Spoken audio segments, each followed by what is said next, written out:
order. Select Board regular meeting for August 19th. First item on the agenda is a question for you. Have you any additions or amendments to the agenda? Hearing none, we'll move on to the next item, approval of the minutes of August 5th. I think the board has copies of those. Any action?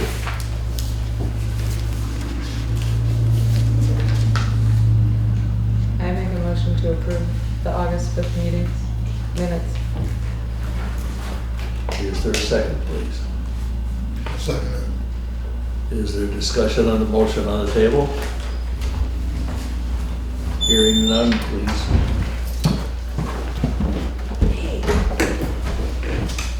We have a motion, and a second for approval of August 5th minutes.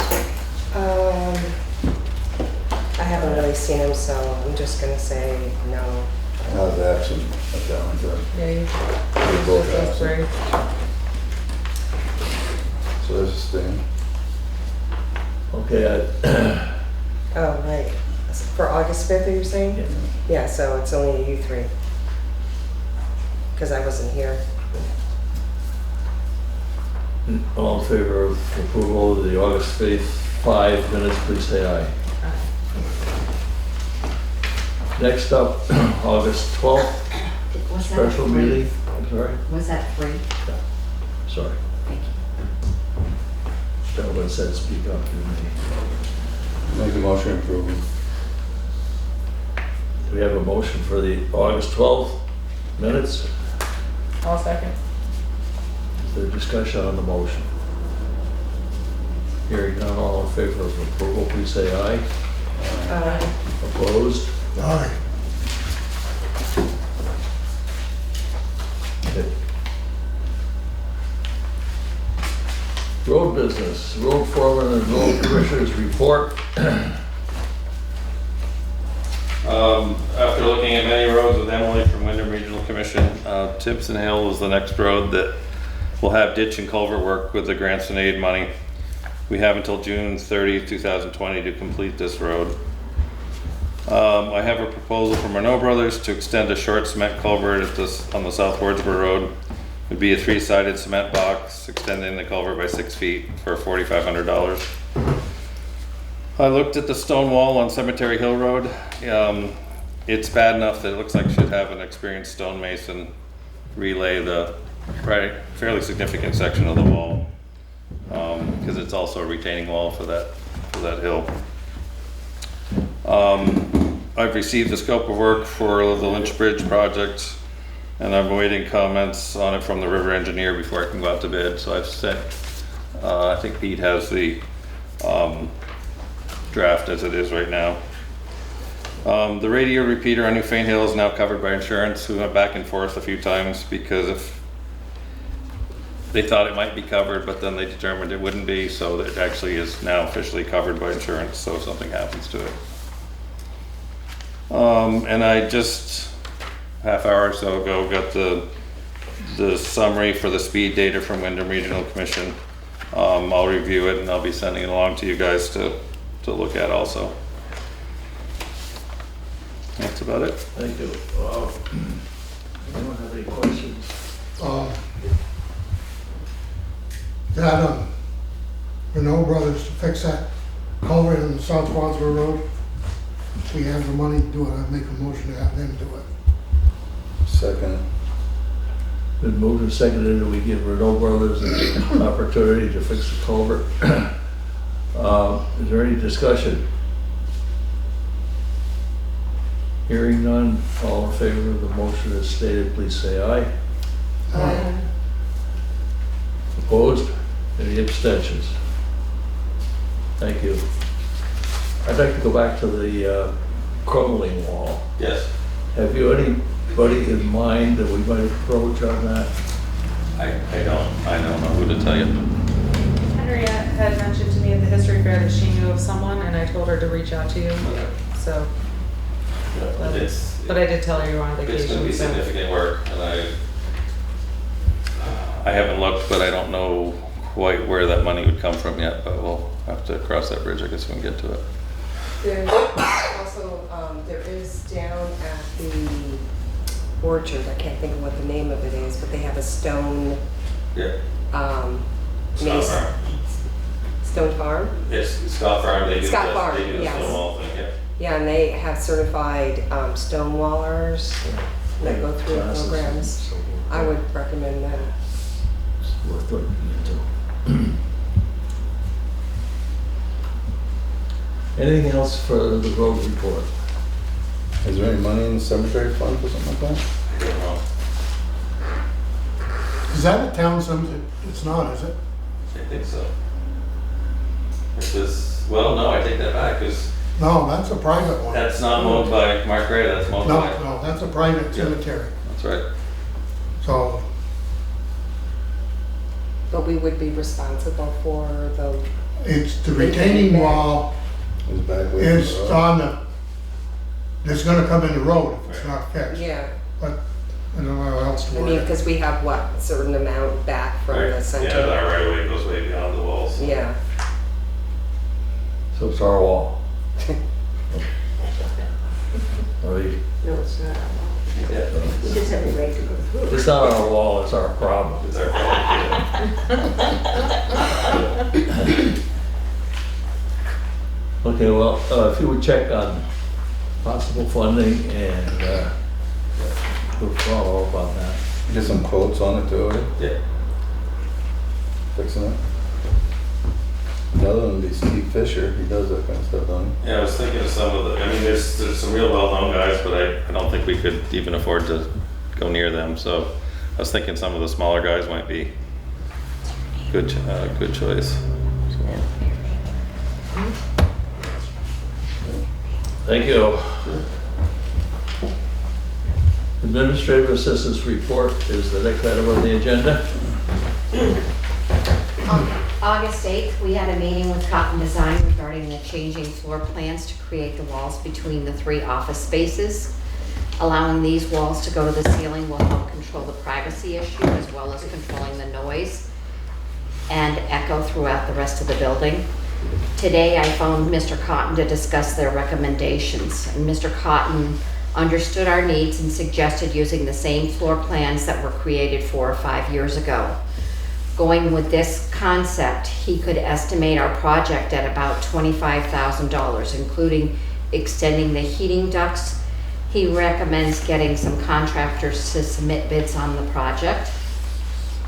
Hunter Brook project went out to rebid with the minor changes that were recommended. With a mandatory site visit on Thursday morning and Labor Day on Monday, September 2nd, we will accept bids until 3 p.m. Tuesday, September 3rd. And we're experiencing intermittent issues sending and receiving emails. 2 technicians from SV Cable worked for over an hour on Friday, and then 2 wired guys did an update with Microsoft. Unfortunately, we're still having issues this morning, and 2 wired guys was contacted again, unsure when this problem will be fixed. Melissa and I did some extensive testing this afternoon, and Gmail and EDU is one of the problems still receiving. I was able to reply to Shelley at consult.com, and she was able to get my email then. But as far as why we're having issues, we don't know yet. On September 18th, I will be attending the municipal budget workshop in Montpelier. Is there anyone on the board that would also like to attend? I'd have to take a look at my calendar to see if that's a possibility. Okay.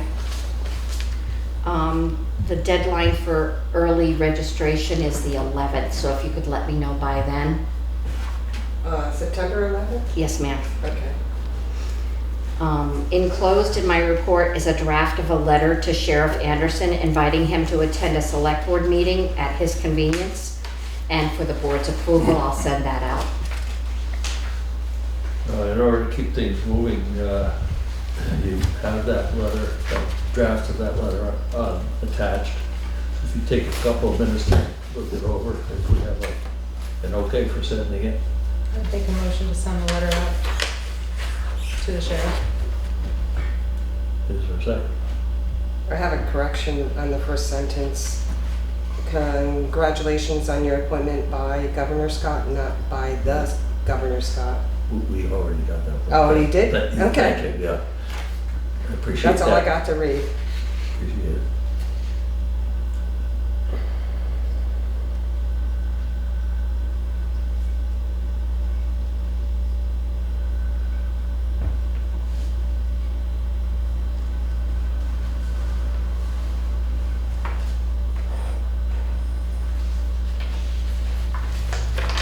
Okay. We have a motion, is there a second? I'll second it. Is there a discussion? Hearing none, all in favor, please say aye. Opposed? Any abstentions? Thank you.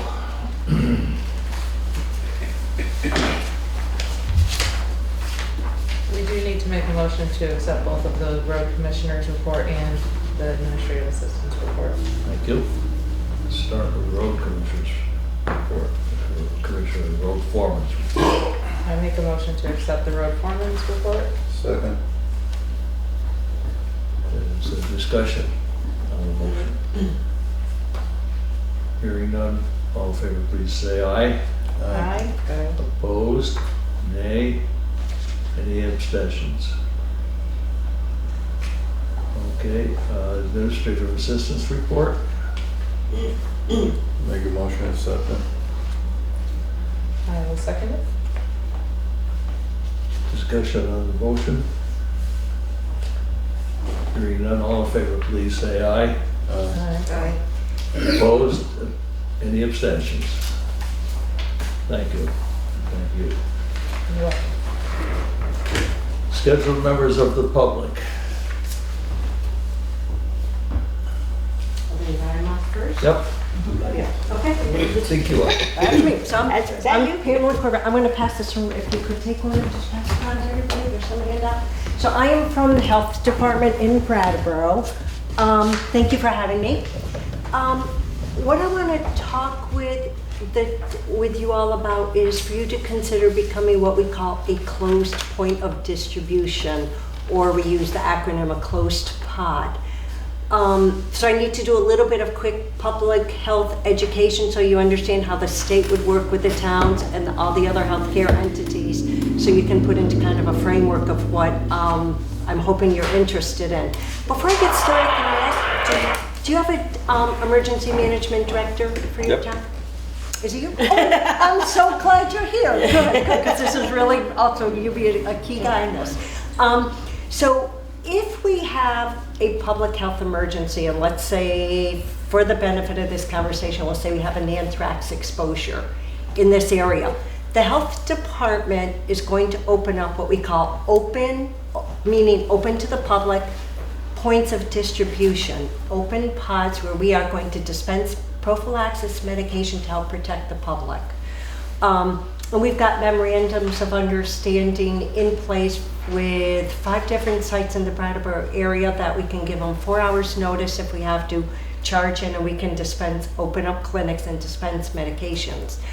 Part of this is because our mandate from the Centers for Disease Control is that we need to be able to protect our population in the event of an emergency, everybody in 48 hours. That's a tall order, and the reality is we would have a real hard time doing it.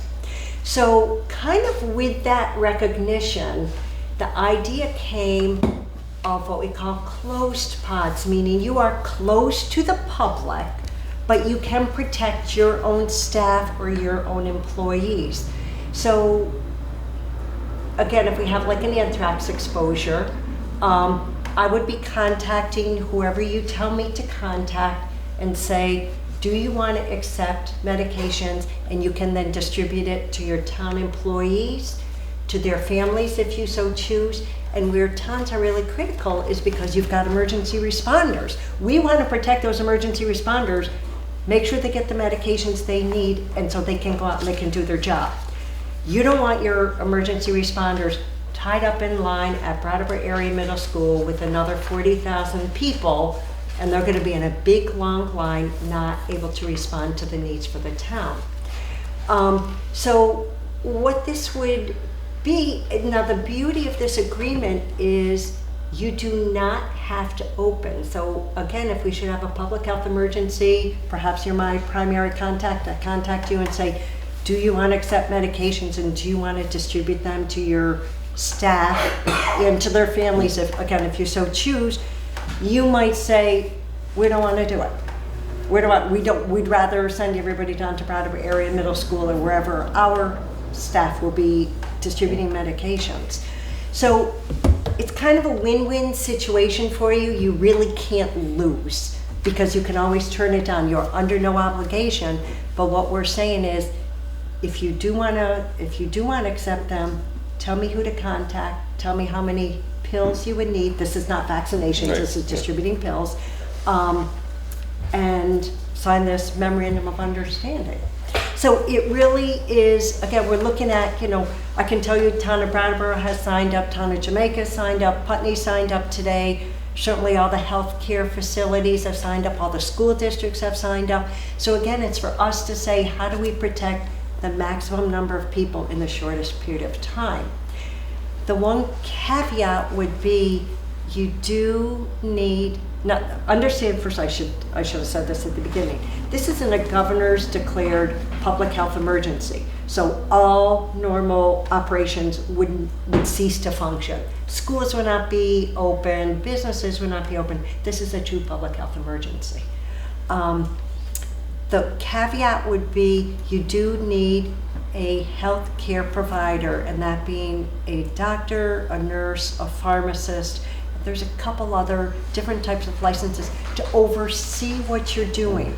They do not, laymen in a public health emergency can actually dispense medication, but you would need somebody with a licensed medical provider to kind of oversee and make sure everything is going okay. So that would be the one thing that, if somebody In town have that kind of license? Yeah, I mean, if somebody has a spouse that's an RN or somebody who's a pharmacist, and I would certainly work with, if you choose to sign this agreement, I would certainly work with them, make sure they understand exactly what is expected of them and what the protocols from the health department would be. What would happen is, again, if there were an emergency, there would be all sorts of public health announcements and they would direct the public. Best case would be go online, download this medical information form, fill out the form, and they would come here with their form already filled out. And that, it's like when you go get a flu shot, kind of the same, they're like 5 questions. Are you pregnant? Are you allergic to latex? Those kind of things. They would fill it out. And then this form would automatically tell them what medication to give, what medication they could get. So it makes it very easy. They would come to wherever you would dispense medications with their form filled out saying, I'm gonna get Cipro. You give them a Cipro and they're kind of done. So it is a way that we can get prophylaxis medications out as quickly as possible to the public. And like I said, we really look at towns because you have emergency responders. We want to make sure they're protected. The fire department could also be part of this agreement. So it would really depend on how you want to structure your agreement. So I just threw a whole bunch of stuff at you in 5 minutes. So back me up, tell me what your questions are. I'd open it up to questions. It sounds good to me, having somebody identified in the community that would want to do that. Yeah, and I would work very closely with them. I would sit down with them and certainly give them, kind of make sure they understand the forms. Talk with them about where you would dispense medications, those kind of things. I think the other discussion, if you're interested, is Who do you want to open it up to? Do you want to open it up to the staff? Do you want to open it up to the staff's families? I would suggest you want to open it up to the highway department, the fire department, and make sure they're protected. So that would be the only really kind of Now, thing. what kind of emergencies are we looking at? What kind of buddy specs coming into like the areas and stuff that they need all this stuff? And Well- where's all the pills and all this stuff being kept? They are kept, that's actually top secret. Even I don't know. No, but I mean, do But they have that it- kind of supply? of Yes, medicines yes, the all of a feds, sudden the there's feds, the feds, 300,000 people that needed it.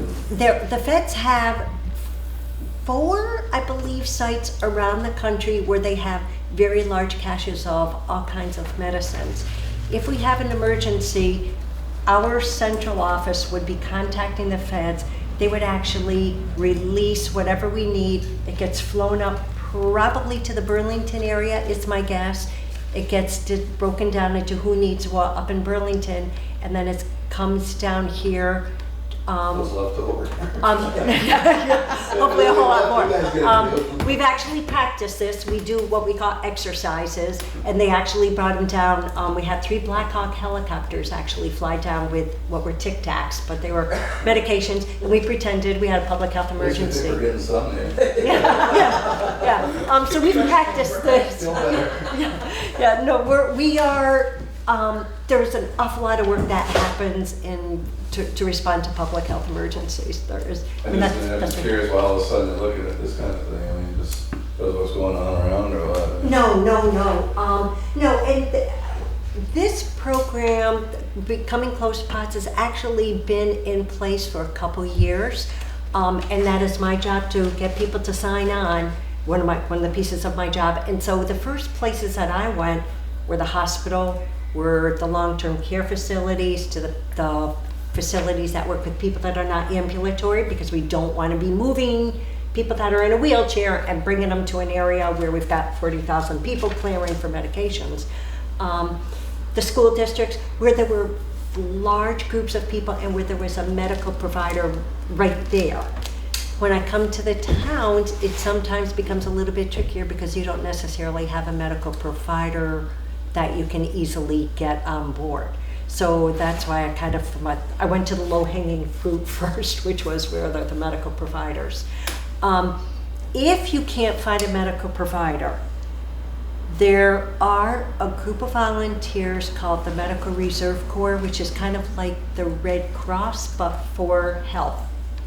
And I might be able to get with some towns or some entities like School for International Training didn't have somebody, so we're able to get one of those volunteers to say, yeah, I'll oversee the close pot for the School for International Training.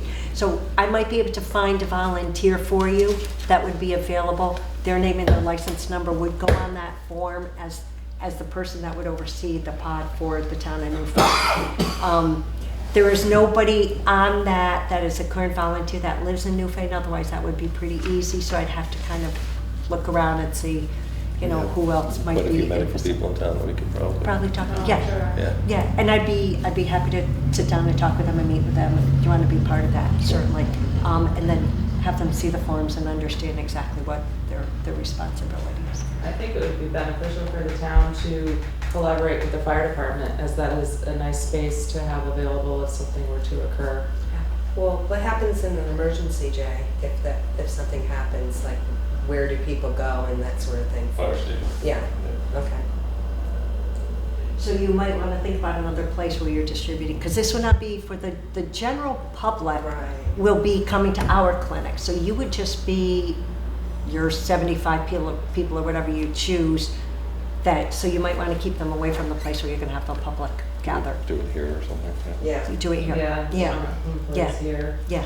And this information would not be available to the public, so it's not like you're going to have the public clamoring at your door saying, give me pills. And we certainly are concerned about that. We're concerned that there's going to be a lot of anxiety. The police will be there, we'll have mental health professionals there, because we don't know what will be. But you want to be kind of discreet about what you're doing, so you're not having to think about that. It's public information now. You haven't signed up.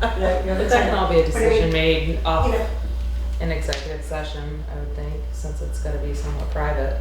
yeah. Well, I make a motion that we, I have a question. okay, sure. To what extent have town health officers been involved in the discussion leading up to this? That's an excellent question. Town health officers, I actually presented to them on the pod concepts, but it has been a couple years. It would be very interesting to have the town health officer aware of what you're doing. Who is your town health officer? Dr. Schaefer? Dr. Schaefer. Yeah, okay. Yeah, certainly, And the gentleman behind you too is the assistant. oh, I mean, Dr. Schaefer might Right, that's be right. certainly willing to be your medical provider. I was just curious about potential collaboration to date. And Yeah, I mean, and I would expect that Dr. Schaefer would probably be very willing to sign on I think and be your medical provider. So any discussion and decision. Yeah, yeah. And so what I could do, I've got other paperwork if you really want to take a look at what the memorandum of understanding that would actually happen between the health department and the town, just really kind of just lays all this out. And I could even show you, I think I also have copies with me of the registration form. And the registration form, what happens if you sign the memorandum of understanding, it comes back to me, it then goes up to the health commissioner, he signs it, and a copy will come back to you. The registration would really be who are my contacts, so who's the primary, secondary, and tertiary contacts if we do have a public health emergency, and how many pills you expect you're gonna need. So I don't expect, I don't expect you to go to all your staff and say, how many people in your family, if you open it up to their families. We actually kind of use the number of the census average of 3 people per family. So if you tell me how many staff there are, you just do the math. Okay. So, I have some, I think I do have the other handouts for you. I do. I can pull these out for you.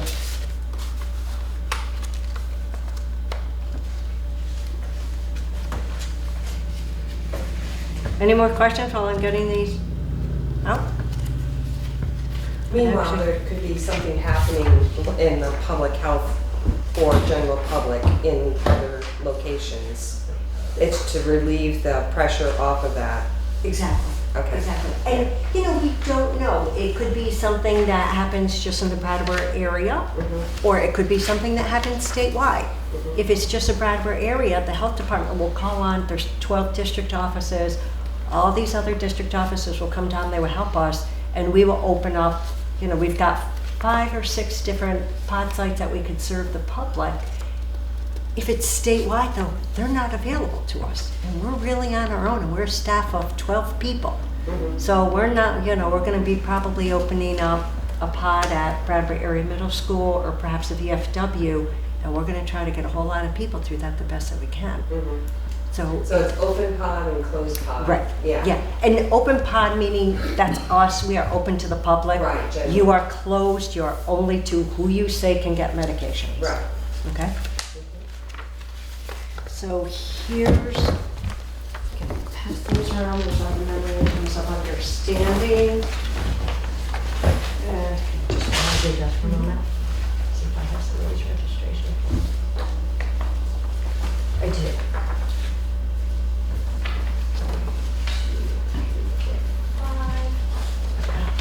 These are the registration forms that somebody would get to fill out.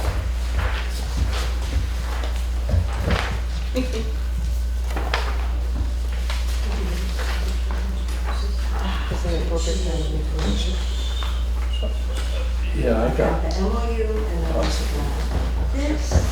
I don't have an extra registration form, but they might have an extra one sometimes. I mean, unless, Well,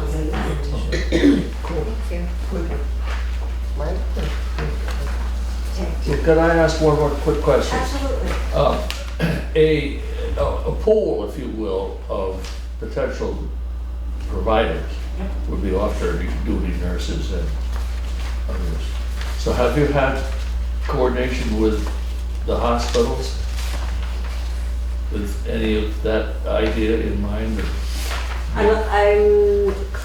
Say again what your question is. I think I'm a little bit. If a town were looking for someone to do the administrating and you're looking for a medical provider, Right. somebody that's home alone, not working at the hospital today because it's her day off, might be, so that checking with the hospital to find out who might or might not be available. Well, your paperwork, you would designate who that provider is. So, say it's Dr. Schaefer. Dr. Schaefer would have to understand that if there were a public health emergency and you were distributing medications, that he needed to be available to the town of Newfane for the period that it would take you to distribute medications. If you're distributing medications to 70, again, I'm guessing 75 people, you're gonna do that if they come with their forms filled out, you're gonna do that in Yeah. 15 minutes, no more than, I would think you're just kind of giving them out. Less than 5 So, hours. I'm sorry? Less than 5 hours. Yeah, so he would just kind of just make sure, his role would, I'm sure he's painfully familiar with the protocols from the health department. He would need to make sure that medications are inventoried when you get in. So if I say I'm giving you 75 pills, somebody has to make sure there's 75. What you don't use comes back to us. I mean, they're just kind of standard protocols that I'm sure he does every single day in his job. So that is the one thing he would need to understand is he is going to help you through the time that you need. So if he is feeling like, I'm not sure I can agree to that because I feel like I need to be available to the hospital, then I think we need to look at who else, what other medical provider in town would be willing to sign up. So at the site, someone would be, some medical person, designated medical person would be supervising. Mm-hmm. And other medical personnel would be administering. No, in a public health emergency, you could be handing out pills. Okay, so we just need that medical provider to oversee everything, but laymen can distribute medications. It would be handing out pills, it's not giving vaccines. So laymen can hand out pills on a public health emergency. I was stuck with a needle. Yeah, and again, and I'm not a clinician, I'm not a nurse. But if somebody comes to me, I've got a box of Cipro and I have a box of Doxy, and those are the two medications we're talking about at these clinics. Somebody comes with a form to me to say, I can get Cipro, you give it to them. The online forms will say if somebody can take Cipro, if they can take Doxy, or if they can't take either of those. And then there's a big X on the form. And so if they come, you would just say, we can't give you any of the medications that we are giving out at this clinic. You need to talk to your healthcare provider. It's very easy for a layman to give them out. Anything else? Any other questions you want to throw out? So how should we leave this? I'm assuming that you want to talk about it. Is there a time frame that you'd like to see, or is it just open-ended until we make a decision about it? Yes, this is open-ended. And I unfortunately did not bring a card with me. I could call you tomorrow with my, I can email you my contact information. We can find you. Good. Yeah, so I'd just like to make a motion for that we would proceed on investigating how we would do this for the town, employees and staff. I'll second that. The discussion on the motion on the floor. Hearing none. Anything from the public? Call the question. All in favor, please say aye. Aye. Opposed? Anybody opposed? Any abstentions? Thank you and thank you. So why don't I, if I don't hear from you, I'll touch base in a month or so. Definitely. Good. Okay, thank you very much. Thanks. Thank you. Do you need any extras? I should be outside. Thank you. these things kind of have to go ahead, kind of easy,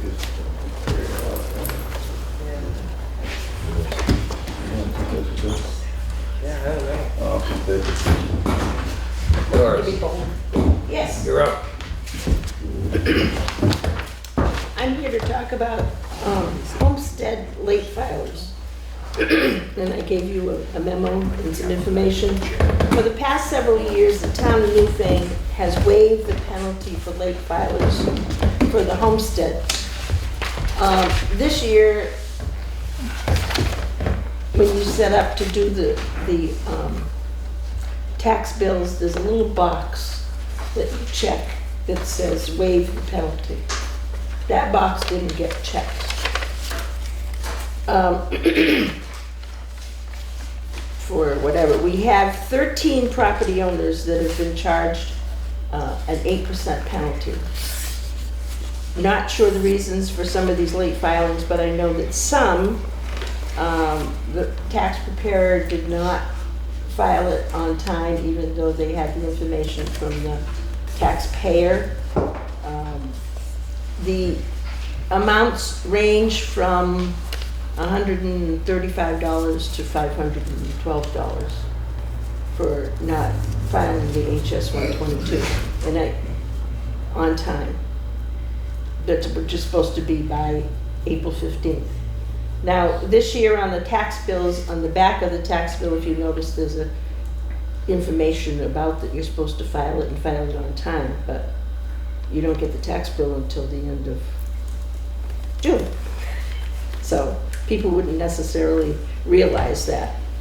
It's the select board that determines whether to impose the penalty or not. So, and I have attached some of the information on the law about that. Excuse me. So it's up to the select board to decide whether you want to impose that penalty or not for those people. The municipality retains any penalty and interest assessed and collected in this section,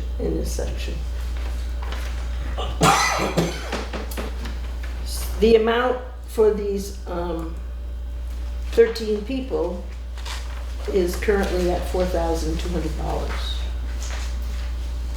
And What would happen if you decide that you don't want to assess the penalty as you have, waive the penalty as you have it in the past several years, then a new tax bill would have to get sent out for those 13 people. And also at the Board of Abatement, there's going to be a discussion about this list of 13 people at that Board of Abatement meeting on Thursday at 6:30. So it's up to the board to say whether they want to waive the penalty or not. If that box had been clicked, we wouldn't be having this discussion. he said, So my question is, it sounds like it's been happening through the years because it's been waived. Yes, it's been waived for several years. That penalty has been waived for several years. And then those people that have not clicked that box, were they? No, it didn't get clicked when we went, before we printed the tax bills. So it could have been an oversight or just something like that, you think? Yeah. I make a motion to waive them. Yeah. Second it. And I would just notify those that had not, that there is a potential penalty in the future. Well, I talked to Melissa about it today too, and I said I think that there should be some information in the town report that explains it more fully for people, that if they don't file on time, then they're gonna, it could be that the select board may want to waive it again, or they may not, but so that they understand that what happens if they don't file on time too. Some of them are considered to be non-residential if they don't file. And then there has to be another tax bill sent out when they finally do file. It just is, I don't know. If you told people that they were gonna be getting $1,000, they'd be paying attention, but to a lot of the other stuff, they don't pay any attention at all. Okay, we have a motion to waive, is there any more discussion? Well, I have my other question is how can we remedy them not, having this happen again? You can't control Can't people. really, it's not gonna be You know, a you can't result. control the people who are filing the taxes for people. If you had a tax preparer and he didn't do it and do it on time, Oh, which I'm sure is what a lot of these are, okay. So, Anything else?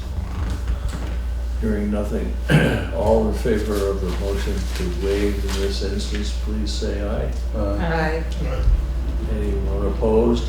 Any abstentions? thank you very much. Thank you. I would like to, well, I will not do that yet, I'm sorry. Unscheduled members of the public, I don't think I see any unscheduled members of the public. However, are there any? I'm Marion. She's always thank you. The next item on the agenda is old business, and I think I'd like to skip those two items and go forward to new business so that a couple of members of the public can leave if they want to after that discussion is done. And Frank, do you want to start, please? I don't know, we picked up a couple dogs a few weeks ago on Depot Road. They were tied to a tree in the woods. Marion showed up and Melissa showed up, and my daughter and a couple friends. And we wound up taking the dogs down to Humane Society. And the people have since paid to have the dogs vaccinated. They haven't had the dogs licensed as of 10 minutes ago. So the Humane Society wants to release them. I'd like the people to have the dogs back.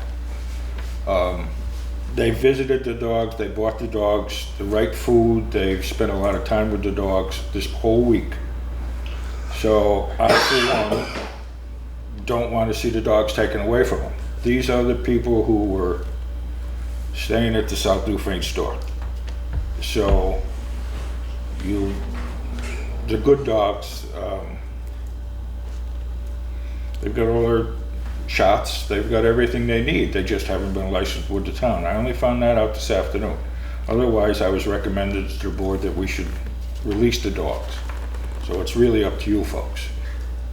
The other thing is, you got a letter, I think, from the Uratos about the two dogs on, I'd like to take one tick at a time? Okay, yeah.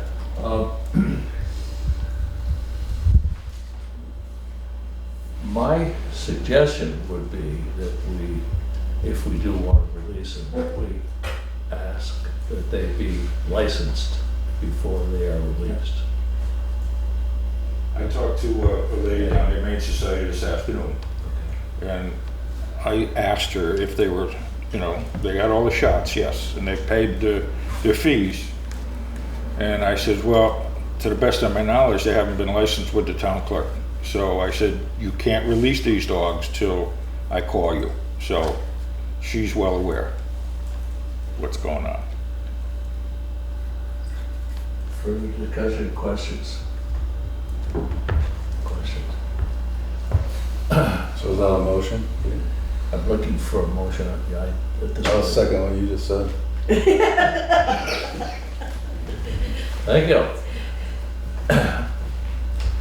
I would, I guess, amend it to include that they have licenses and the evidence of all applicable fees at the Humane Society having been paid showed to the town. Is there discussion on the amendment? All in favor? Is there a second to the amendment Second. before we get too far down the road? Hearing none, is all in favor of the amendment as stated, please say aye. But That done, all in favor of the original motion as amended, please say aye. Aye. Thank you. Thank you both. Okay, we have a piece of correspondence. I'm jumping around a little bit on the agenda, but I think it makes sense. We have a piece of correspondence from Jake Urato, an email. I think you have copies of it. It is somewhat tied to what we've just talked about. And I'd like to get that discussed as well.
Any suggestions or reactions? Doesn't the town have a leash law on this? Yeah.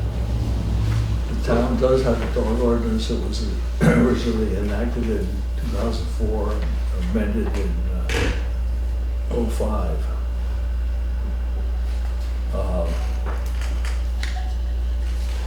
I've gone pretty carefully over that ordinance since I heard of this complaint. And there are some areas that do touch on it. I think there are a couple places that it could be stronger and perhaps even a little bit different. At this time, my suggestion, and I'm just throwing it out as one possible, would be to have a letter drafted, and I'd be willing to try that if you wish, to the owner,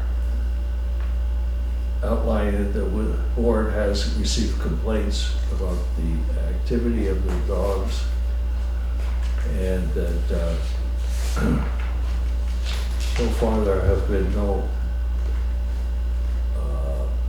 serious incidents. However, we wish to avoid that and ask that they be more careful about control of their animals, or words to that effect. Sounds good. Is that a motion? No, that's a suggestion. Okay. The only thing I got to say about this, certain people, my dog is not leashed, and never will be leashed, except when he goes to the vet or downtown. But certain people come by my house and call my dog to pet my dog. So Well, I don't have my dog on a leash when he's in my yard either, but if he runs out to the sidewalk to say hello, I call him back and expect him to come, not chase somebody barking and growling and being a threat to a passerby. If your dog is friendly and nice and is in somewhat control and can come back to you, that's good, but if your dog is being a threat to another person, I think that's a different story. It's the big difference. Absolutely.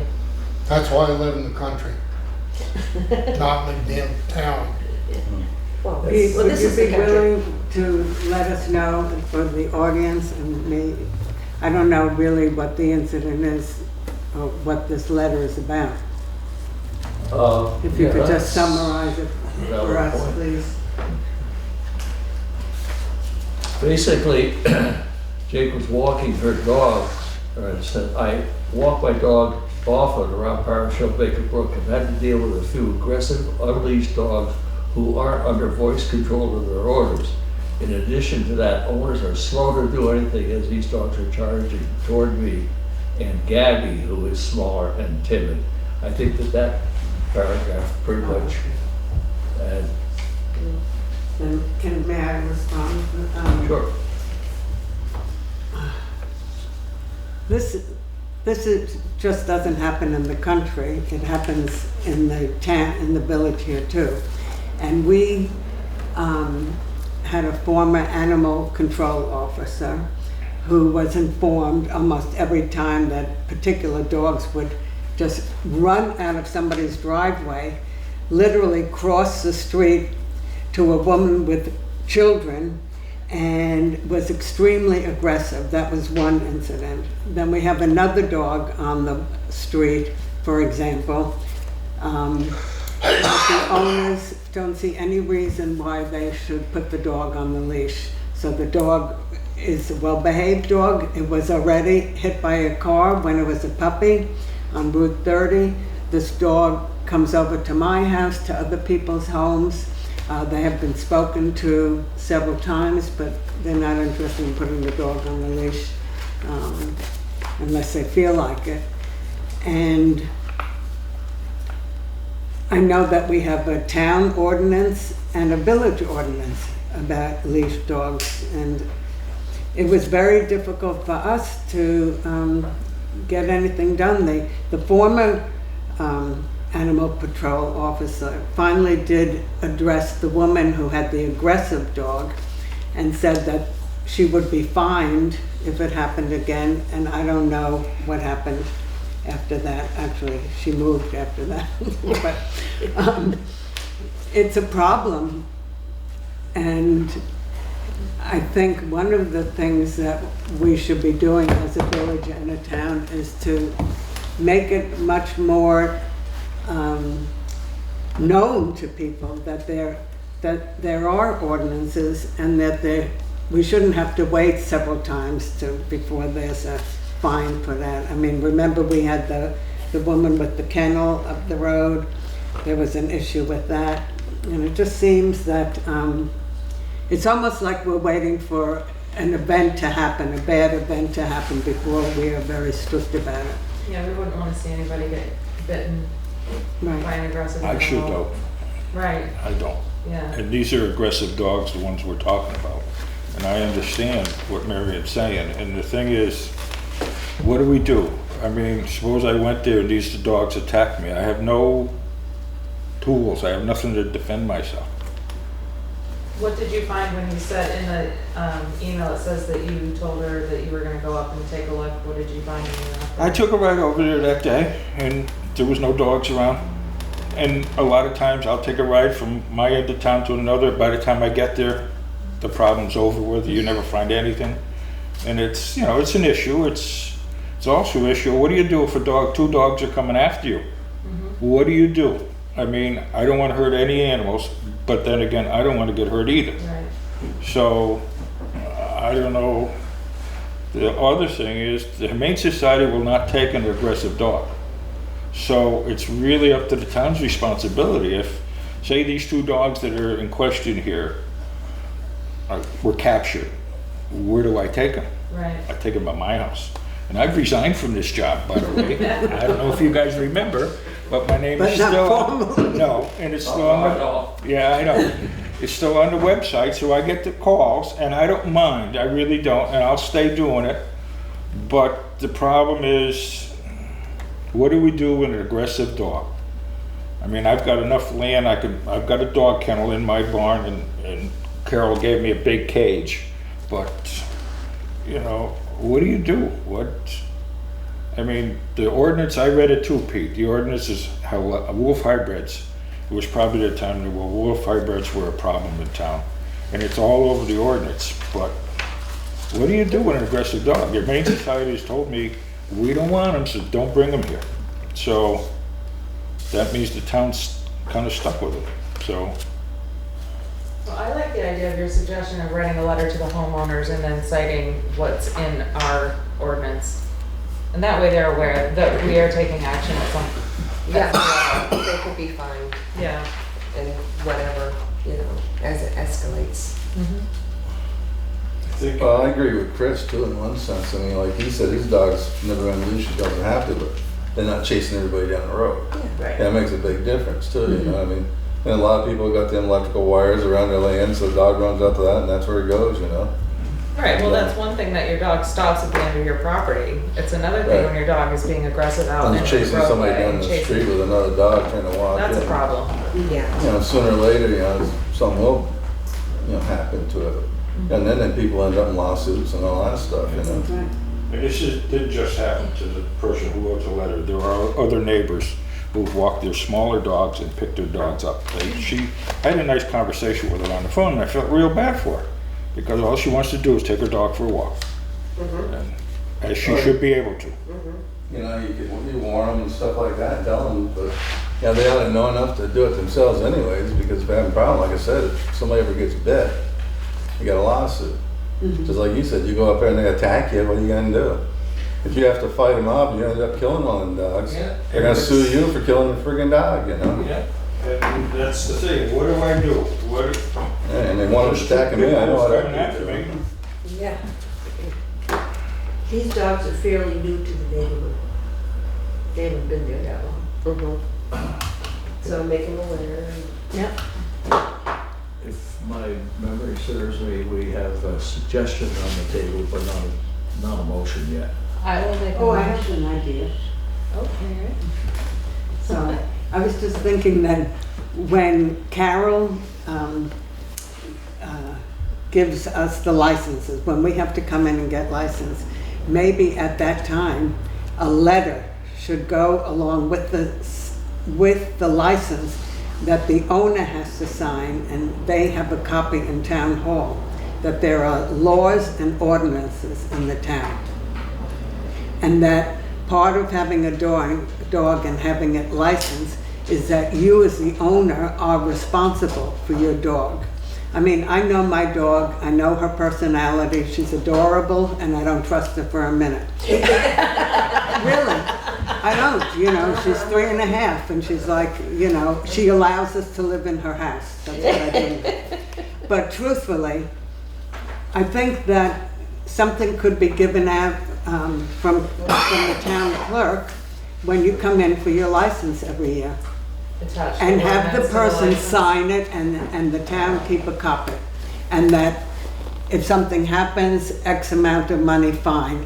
If you go beyond that, what's the next consequence? It's all written out in this. So attach the ordinance to the registration. And have them sign that they've received the information. Yeah. And it's the village and the town both have ordinances. So,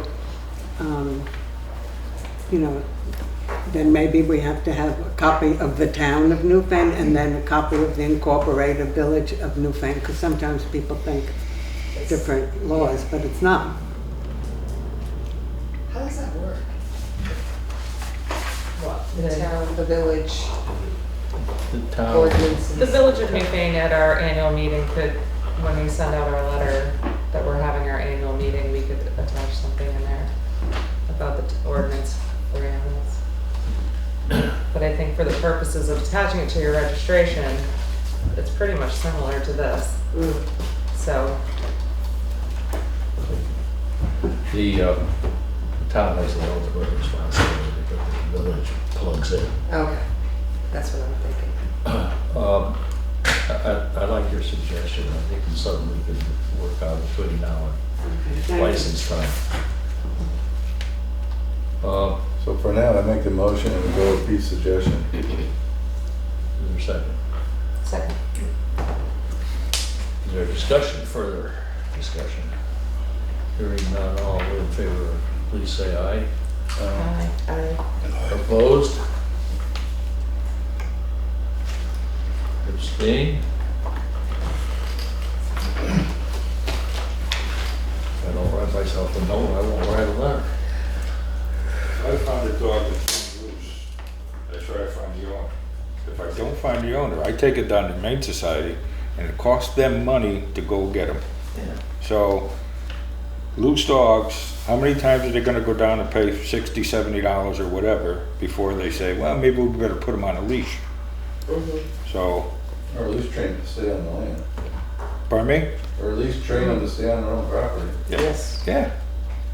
I'd like to take a little detour for a second because Frank has noted that he is no longer, but is still animal control officer. And we've been looking supposedly for some time for someone. And I was wondering if there might be 2 or more adjacent towns that might be willing to go in together and have one person as the animal control officer for the towns that agreed on it. I don't think there's any requirement that the animal control officer live in the town. It might be that Dover and Wardsboro and Newfane could get together or. And if it sounds like an idea worth pursuing, I think we could do some pursuing. I'll continue to do it with the town. I think come budget season, we need to have a chat. Come what season? Budget? Oh, budget, yeah. Oh, absolutely. Chat It's is just- always awkward. Thank you so much. And it's free. I think we need to invest in a couple of things for the animal control officer, like a Well- pole with a whole body. Yeah, yeah, yeah. Something to protect me. Yeah, I don't want to hurt an animal, but then again, I don't want one latched onto my leg and won't let go. You know, I'm old, I can't move around like I used to, you know? yeah. We could look into what they suggest for the municipalities, for town, you know, for the, I'll start with the bottom, ask Brattleboro. ask Brattleboro? They have equipment they have quite a bit of equipment. Oh, do they? Yeah. Yeah. Even- Well, they have a truck. Even a vehicle. Yes, they Yeah. have a truck, yeah. Yeah. It's just- Yeah. So we don't want you to get hurt either. Okay, We don't want you to get hurt. No, and I don't wanna have to carry a gun. I don't wanna hurt an animal. Yeah. Then again, what else do you do? If there's two dogs coming after you, what do you do? What can you do? Think about it. And then what do you do if you catch them? You gotta take them home because you can't take them down to Humane Society. Bring hamburger. Bring them to Winnetta's. okay, I think at this particular point, if, unless I hear objection, go back to the old business item relative to the South Newfane General Store. And I guess I'd throw this open to what people have heard, seen, know of activity there since, well, recent, let's just put it that way, because I've heard some rumors, things I can't really hang my hat on yet. I was wondering if anyone had anything else. The rumor that I heard was that other people have been going in and living in the store or in the building, Other people, other than the ones that were in there. I'm sure, you know, once one or two get there, it creates a following. The only, What's the owner say about the thing? well, the owner does not respond to correspondence. Only mail comes Melissa back. told me today she get no response. She lives in the Virgin Islands. And she just doesn't get any response. I noticed that the electrical meter for the store is gone, but there's also a meter in the house. There's 2 meters on the property. And I opened the door to the store was open. The floors have collapsed in the store. They've literally caved in. And I don't know, Melissa told me on the phone today that somebody peeked in the door of the house and it's a mess inside. So I don't know what the town can do about it other than Well, screw the door shut. I don't know. I think there are 2 things. One is probably very difficult, if not impossible, that's to try to get a hold of the owner. And there may be some avenues that we haven't yet discovered or used. The second was, and I don't know how this would work for us, but can we get that property declared a public nuisance? And if so, what advantage, if any, is there? That would have to be something I guess we'd have to turn to our attorney for.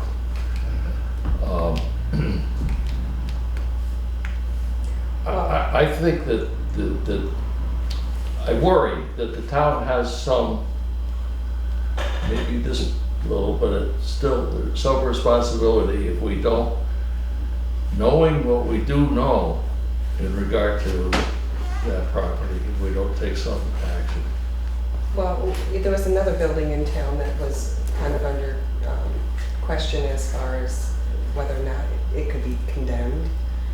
So no matter if there's somebody in it or if the building is in bad shape, the floors collapsed or whatever, or inhabitable, you know, a risk to the community, I think we should make an attempt to figure out what to do with these properties so they don't become more of a waste to our community and draw unsavory people. Well, one of my concerns at the South Newfane store is that there are gas pumps, tanks of gas in the ground, and the current owner of Barrow's Coal says they're not his. I wish that they were. Hey, bad brother, that's why I called him. Me too. So, Yeah. if it is amenable to the board, I would contact our attorney and have them start to work on ideas. The state police can't go out and arrest them for trespassing and stuff? They go there all the time. They don't have a complaint. you have to be told, according to the law, there has to be signs or placards posted outside and around, or you have to be told by the person in possession of or who owns it, or be given a trespass order by law enforcement, otherwise it's not a chargeable offense. So because she doesn't have those things on her property, or she hasn't given the authority to anybody to issue a trespass warning, then Same thing goes with your own house. Somebody could come onto your property if you don't have a no trespass sign statement. They're not trespassing. Are the taxes paid every year? Yes. Oh, they are. And you know, it's just like you said. That's what's happening down in Brattleboro. People are going all over the place, and they can't arrest these people unless you have a no trespass sign. actual communication between the owner or a law enforcement officer. Actual, what does that mean? So verbal or a trespass order. So if you were to tell somebody you cannot come on my property, that's verbal communication. Okay, but also signage, I think, too, right? And signs and placards. Yeah. So, I mean, your own home, anybody could come on to it and do whatever, and they wouldn't be trespassing, correct? Unless they were told not to be there. Right. Well, like you said, the problem is if you don't do something pretty quick about it somehow, there'll be 15, 20 of them living in it. Because if they can get away with it, that's just what it's gonna end up in. Well, we may find that we're up against a brick wall, but I'd like to find out how soft that wall might be. Does this have anything that Merle as zoning administrator would have ideas about? No. That's land use, that's. Uh-huh. No. Yeah. I am your deputy health officer. If you folks want me to go there, and I will go investigate it, I would like to have at least one of you come with me. Preferably Pete, because he lives out that way. But, in other words, the doors are wide open. If we think there's a health problem, Well, you already said the floors are all falling in. I wouldn't walk in Say there. that already? That's a little help. that's in the store. They're in the house. It's all connected though. Yes. Not really, Well, it's considered one property probably. yes. So you could condemn one area and the whole thing is gone. It's on one parcel. Yeah. So.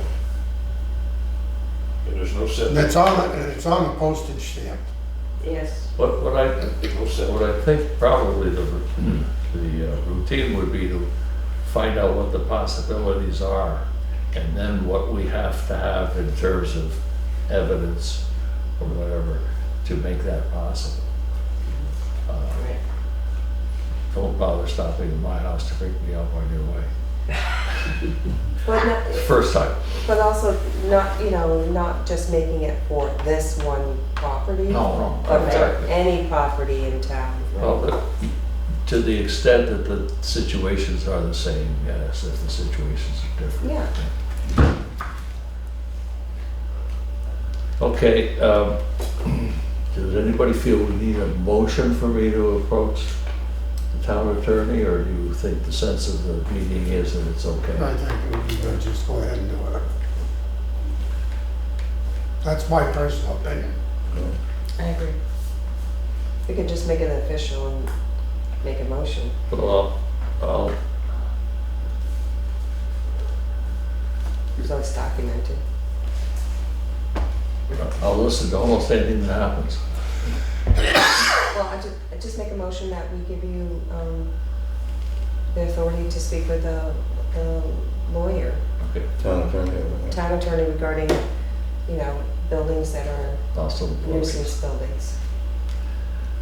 Town liability and how to avoid it or deal with it. Second. Potential. Thank you. We have a motion, we probably discussed it as far as we can. All in favor of the motion, please say aye. Aye. Opposed, abstentions? All we're done.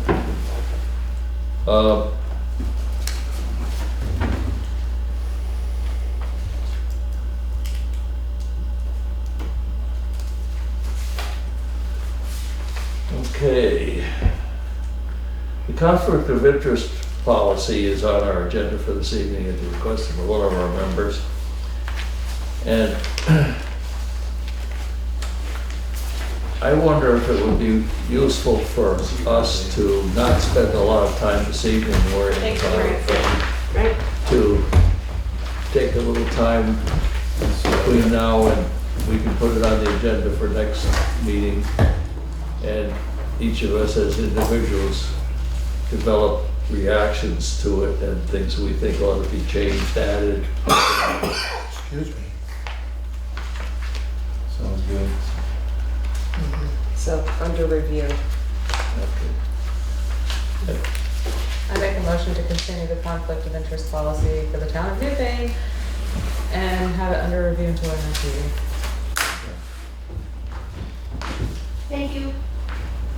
Thank you. Wouldn't have understood what it was without you. Okay, we have a motion to put, to have board members as individuals do some thinking on the conflict of interest policy, and we'll keep it on the agenda. And we'll put it on for next time. What is that date? September? It'll be 3. September 2nd. I think not. That's Labor Day, right? So we vote tonight before we leave to meet regularly on the 3rd, Tuesday. Remind me, please. We have a motion. Is there further discussion? Hearing none, all in favor of the motion, please say aye. Aye. Opposed? Okay, Act 250 up at the Kendall Farm. It's in recess. You have copies, I think, of the action to date. And when it's reignited or brought back to the Can we commissions. just, I have a question. I mean, I'm getting stuff on email about it, but I'm not really sure what's happening, what's happening with that. Why it's in recess right now? No, what it is. What is it? Well, it was before I came on the board, so I have to admit, I have no idea. It looked like it was because of the huts and things that they added to the property without Oh, the Act 250. approval? Yeah, the 250. Is that what I'm thinking? Huts and walkways, bridges. Yurts. I didn't Yurts, get into correct, it. that's what I mean, yurts. I didn't, So they're being reviewed because they Is that had there? already built them? I think they hadn't filed proper paperwork. Right. I guess I take it back, you do not have copies of the action at this particular point. So, if you'd like to have one, would you please let one another know before you leave tonight and get one for you. I think that we really don't have to do anything at this particular point. We are a party. When it gets opened up again, we'll be notified and we can do then what we want. I think they had sent out a letter saying that whatever they were supposed to do had been taken care of. And they just wanted the select board to know that. That was while I was still on, so it had to be before May sometime, maybe. Well, I just started getting emails regarding the Act 250 with Kendall Farms, and I read it real quick, and it looked Right. like they had been asked to do X, Y, and Z Yeah. to modify because they hadn't Right. filed the correct And then it was paperwork. taken care of, it had to be done. So it's being done. The hearing is in recess while they get together more information for the commission. Okay, we have a letter from business manager, or local business manager for Verizon. He would like to come talk to us at one of our meetings. Any reason why we shouldn't let him? What is it about? For what? Well,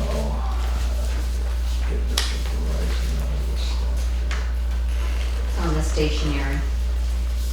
Unstationary. It's only in the correspondence folder. Oh, Sorry. that's okay.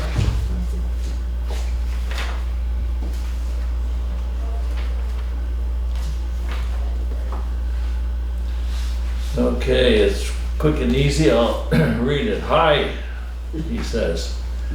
My name is Joe, and I'm the government rep for Verizon in southern Vermont. I was hoping to meet up with someone to discuss what we offer municipalities in the way of public safety plans as well as other solutions and discounts.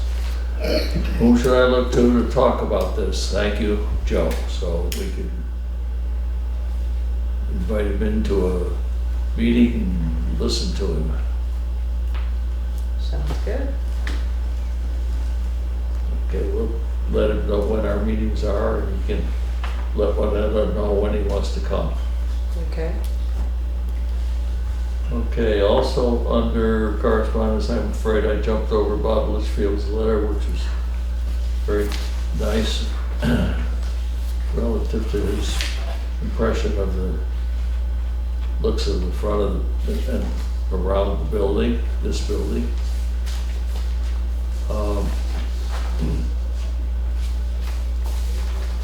It was a very nice letter to the editor. The Brattleboro Reformer. Do you want me to read it? Yeah. Go ahead. Find it, read it. Here it is. Newfane Town Office looks beautiful. Editor of the Reformer. As a resident of the town of Newfane, I was driving by the town office and it happened to catch my eye. What a beautiful building. Whoever put the bunting on the gable facing Route 30 and the streamers down each side of the front door made it look really sharp. The paint job to the exterior of the building and the flowers which are taken care of by the Newfane Garden Club also make it look very attractive. I grew up in Newfane and went to grade school there, as well as my mother. Sometimes you have to stop and smell the roses. Robert H. Litchfield, Newfane, July 23rd. Thank you. Thank you. Okay, continuing with some correspondence that some of it came in late. This is from Emily Long, who is a member of the Wyndham County Legislative Delegation, and I'll read it. It's relatively short. I want to make sure you're all aware of a meeting Wyndham County Legislative Delegation is pulling together as an opportunity to learn more about a new grant program to help our communities identify ways to expand broadband to our rural, unserved, and underserved areas. As you can see, we are holding a meeting at Memorial Hall in Wilmington on September 11th at 6 p.m. We hope you will not only attend, but will identify individuals in your communities who are interested in this topic. Encourage them to attend the meeting as well. Please share this broadly with them and others. Please share this also with members of your broadband committees if your town has one. As you can see below, the Wyndham Regional Commission has offered to act as a contact recipient for interested parties. So add yourselves and any other folks who are interested in this topic to the contact list, even if you cannot make it to the meeting. If you have questions, please feel free to contact me. Thanks very much, and I hope to see many of you there. That meeting again is September 11th, Memorial Hall, Wilmington, 6 o'clock in the evening. We don't have a broadband committee, do we? I don't believe so. But that would be kind of like maybe planning commission? Could be one of their topics. Yeah. Possibly. To the extent that towers or anything along those lines would have to have permits, would have to be subject to zoning. I think I'm down to the last piece of correspondence. And it's not for any action this evening, but I'm going to read it so that you know that this is in the works. The incident at the Williamsville Hall after the play Knechtel had died. It's from Karen Cawrse. Because you're involved in the Williamsville Hall events, I'm letting you know that last Saturday night, after attending Nickel and Dime, I fell and twisted my ankle crossing the street to my car. Because it was pitch black outside, I stepped off the blacktop onto the grass, inverted my left foot, and collapsed onto the ground. My husband was there to help me up. I was seen at Grace Cottage and I'm hobbling around, but likely will need physical therapy. I ask the people responsible to be more careful about illumination at night for people leaving the building.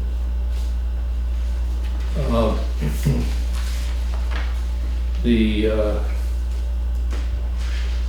hall, representatives of the hall will be with us at a future date. Is there a date set for that one? The next meeting on the The 3rd. next meeting. So I'd like to put this off until then, but I just want you to know. This could go in several different directions in my thinking. Okay, what have I forgotten? Anyone have anything they want me to give a little crack at? There's one more thing here. Yeah. Right. I'm sorry. What's this? Civics education workshops at the library. Who's it from? Erica Walsh, from the director of the Moore Free Library. You want me to read it? Yes, please. Okay. Wonderful. It says, hi all. There were a lot of questions at town meeting this year that indicated that many Newfane citizens don't understand how town meeting works, how to read the town report, and how local government functions. In response to that, we're putting on a series of civics education workshops at the library. They will be once per month, September 2019 through May 2020. The November 9th workshop will be on local government, specifically who does what in the town. We will have a guest speaker, to be decided, who will talk about the overview of local government in Vermont. We'd love to have some representatives from Newfane and Brookline be on hand to discuss what the different offices and officials do. We're not looking to get into people's individual issues, so if there's a question about why did you build that darn road on X, Y, and Z, we will reroute the conversation. The goal is to let people know who is responsible for what, so they can then direct their questions to the right person later on down the line. We'll also have town meeting prep on February 8th and town meeting debrief on March 14th. Would any of you be interested in attending any or all of these meetings? We'd be happy to have one person from each department come if you're interested and available. The dates are on all Saturdays and the time will be 3:30 to 5. Thanks for considering it, Erica Walsh, the director of the Moore Free Library. That sounds interesting. Erica had asked me quite a while ago if I would be interested in speaking about local government, but that was after my incident. Yeah. And so I said that I really couldn't commit to it. I didn't feel ready to commit to it. So I'm suggesting to you, if she hasn't found somebody else, if a member of the select board would like to go to Erica and offer your services. I think it's the one for November 9th. Yeah. Local government, who does what in Yeah, the town. yeah, I just wasn't ready to commit to something. But I think it'd be great if she hasn't found somebody else, if one of you would be interested. I'm not proficient on it. So I probably would be attending to learn more information. It's just a suggestion. Yeah. Thank you. It's still a ways down the road, so. What? That's still a ways down the road, November 9th. I hardly know what I'm doing tomorrow. It feels that way right now. What are we but doing it's- today? Sneak right up on us. We can always visit that at another meeting. Right. Yeah. Is there any other business to come before us this evening besides work on the pay orders? Anything anyone would like to bring up? Thank you. We will move to consideration of the pay orders. I have a question. Oh, when is the bids coming back in, the ones that were rebid? Was that the 22nd or? 22nd is the on-site at 9 a.m. It's a mandatory meeting at the site. We're accepting bids until 3 p.m. on September 3rd. Okay, so that's good to know. And that's the select board meeting, so I would assume that you would open them that night. You did it. Thank you.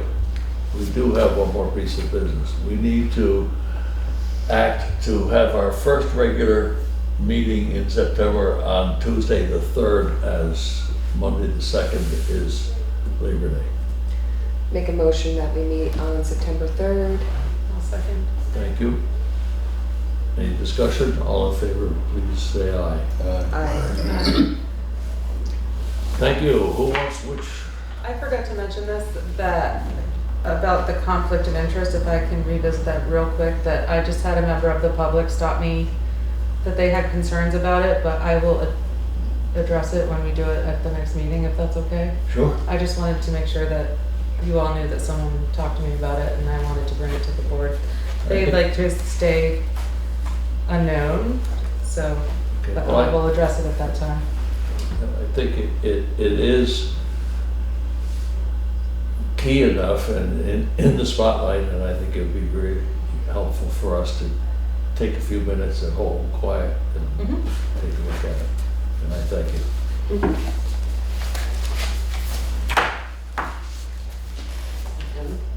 Okay, pay orders. Pay orders. Pay orders. Who wants which? Take whatever's on the top, I guess. So we're all done over it. We're all done with camera. Yep. Yeah. This